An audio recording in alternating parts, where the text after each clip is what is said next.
Welcome to Pathway to Peace with Terry McIntosh. I'm Gary Morris. This is a timely message in search of a positive truth that brings healing, peace, and safety to the individual as well as the entire nation. Hello Saints, Terry McIntosh here for the next 15 minutes or so.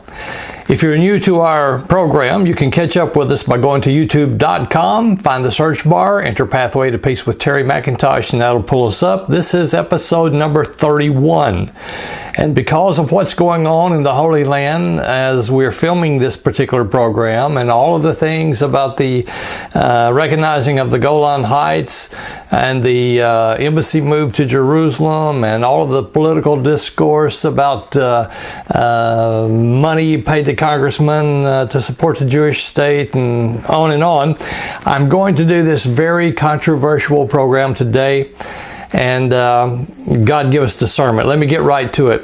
Now, while it's true that there is much wrong on the Palestinian side of the wall, it's also true that when anyone opposes an Israeli policy, now, like theft of private property, collective punishment, human rights abuse, detention of children for months and years at a time without trial, and continued subjugation of an entire people group, they're quickly labeled anti-Semitic. Now, that's a strategy to shut the voice down. It's okay to say anything you want to in the Christian circles about how evil Islam is and how evil the Palestinian behavior is. And a lot of that is true. Not in every case, no, but a lot of it is true. But it's okay to do that, but it's not okay to call Israel into accountability. Something's wrong with that, Saint. Now, I realize there's strategic needs that shape up our foreign policy. And there are no doubt secret things that I and the average citizen just aren't aware of. And the need to quell terrorist activity, to preserve life, to defend democracy demands that certain decisions be made. And with that said, if decisions are made without full knowledge, serious mistakes can be made. Now, religious theology drives decisions over Jerusalem and the Jewish people. Not just in our churches, but in our politics. So it's necessary to deal with this subject properly. And while we can't neglect the demands of the natural world, we can't neglect the importance of God's plan for our Jewish friends. Now, if we build on a lie, everything after it is a lie, and will eventually collapse. It's God's Bible plan to restore and reconcile the two houses of Israel. Any foreign policy that resists that plan in favor of one brother over the other is dangerous. The Word of God is this: give life and receive it. Now, recognizing the Palestinian right to life, liberty, and freedom is the beginning, not the end, but a beginning. I'm not talking about state solutions. I'm talking about recognizing who they are. Now, there's no need to address all the political issues in this program, and there's no time for it. And the circumstances change so quick, sometimes overnight there. By the time this airs next week, it might even be out of date if I tried to do that. So let's just stick to God's plan. He has one, and it's a better plan, and it includes recognition of the two houses of Israel. Now, current foreign policy appears to be taking us in the opposite direction of what God has said He will do. And this can result in catastrophic judgment for Israel and our own nation. We can alter the course of history in our generation, and we can speed up God's plan of reconciliation with the truth by extending life instead of death. So let's cut to the chase and start with the facts to discover what the Bible really teaches about all things Israel and who's whom. Now, truth does hurt, but it heals too at the same time. This is a sensitive subject. Buckle up. Now, this is just a summary. We don't have time to go into all the details, but the details are available. This is a summary, and to lay the foundation for anyone just hearing about this subject for the first time. So, it's not about politics, really. It's rather about God's plan, and it's a truth that should impact politics for the better. And the old tired accusation of anti-Semitism won't wash when the whole counsel of God is taken into consideration, and that's what we have to do, saints. There were two houses of Israel in the Bible. The descendants of both houses are in the Holy Land today, and for a reason.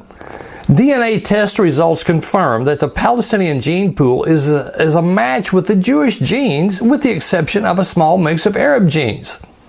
If Palestinians aren't Hebrews, neither are the Jews. The Hebrew University, Jerusalem, and other leading academic research centers confirm the findings, and they are available for review. Those who minimize the results have never done any testing. They just don't like the results, and they dismiss the findings right out the gate without consideration of the Bible evidence. Christian peers are sometimes quick to point out that Jacob had a twin brother, but they fail to recognize the Bible story and the dissolution of Esau's descendants. Now, if a case is made that Palestinians are descendants of Esau, the case is also made that Jews are descendants of Esau. And the Bible tells a different tale, saint. If DNA research was all that one had to rely upon to identify Hebrew lineage, it would prove to be sufficient in a court of law. However, we follow the trail in the Holy Bible, first and foremost, and acknowledge that DNA only confirms what the Bible teaches. The Bible is our final authority in the matter. Now, what we do with these facts will make the difference. And no, this is not about genealogy in context of being superior to others, as some will suppose.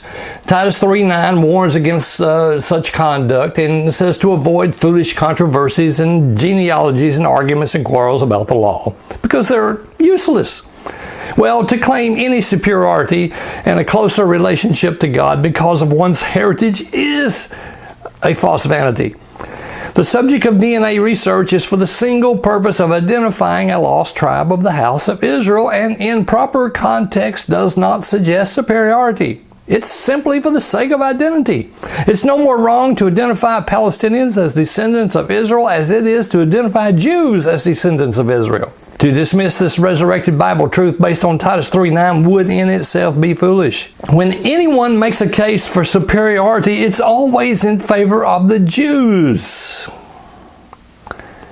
because they are described as God's chosen people. The bottom line is really about Zionism versus the Bible. Zionism is a secular political movement seeking a Jewish homeland to include colonization of all the Holy Land. It started in 1897, and it's evolved into a broader definition to include religion. Control of the Temple Mount and rebuilding a third temple is essential to the religious sect of Judaism. A majority of Christendom believed that 1948 Israel was fulfillment of God's promise to restore Jews.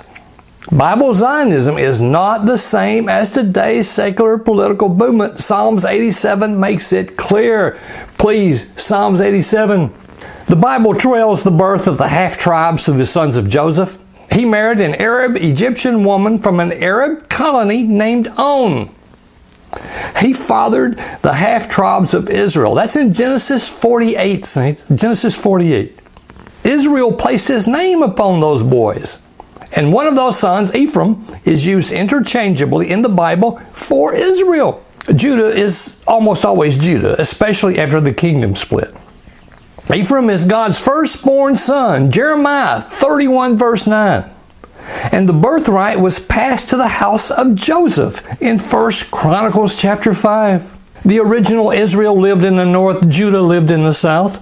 Israel went into captivity to Assyria because of their wickedness and lost their national identity. God promised to leave a remnant in the land and to eventually restore them. And Isaiah 6 is the beginning of all of that. Foreigners moved into Samaria after the captivity, but the remnant remained.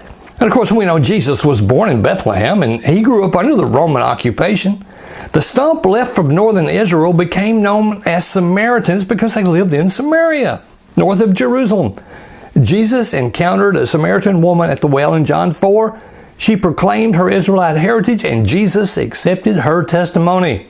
The Bible confirms that Samaritans were descendants of the original house of Israel. It's not in the Bible by mistake. It's there for a reason to identify.